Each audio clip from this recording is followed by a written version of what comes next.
இந்த வருஷம் நியூ இயர்க்கு காலைல சீக்கிரமாகவே எழுந்திரிச்சிடணும் அப்படின்னு பிளான் பண்ணியிருந்தாங்க. அப்போ தான் காலையிலே சாமி கும்பிட்றதுக்கு கரெக்டாக இருக்கும்.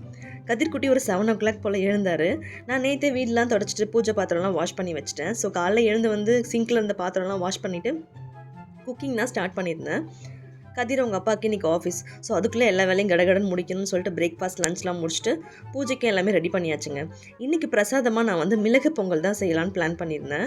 இங்கே சென்னையில் நங்கநல்லூர் ஆஞ்சநேயர் கோவிலில் இந்த மிளகு பொங்கல் பிரசாதமாக கொடுப்பாங்க. அது என்னோட ரொம்ப ஃபேவரட். அதுதான் ட்ரை பண்ணியிருந்தேன். சூப்பராக வந்திருந்தது. இந்த வருஷம் நான் சாமி கும்பிடும்போது சாமிக்கிட்ட பெருசாக எதுவும் லிஸ்ட்டு வச்சு வேண்டிக்கல. இது வரைக்கும் எனக்கு கொடுத்த எல்லாத்துக்குமே ரொம்ப நன்றி அப்படின்னு தாங்க நன்றி சொன்னேன். முக்கியமாக கதிர்குட்டியோட நாங்கள் செலிப்ரேட் பண்ணுற ஃபஸ்ட்டு நியூ இயர் இல்லையா? ஸோ அதுக்காக கடவுளுக்கு ரொம்ப ரொம்ப நன்றின்னு சொன்னேன். இன்றைக்கி பார்த்தீங்கன்னா கதிர்க்கு நான் இட்லி தாங்க 10:00 போல் மார்னிங் ஒன்ஸ் ஃபீட் பண்ணுவேன்.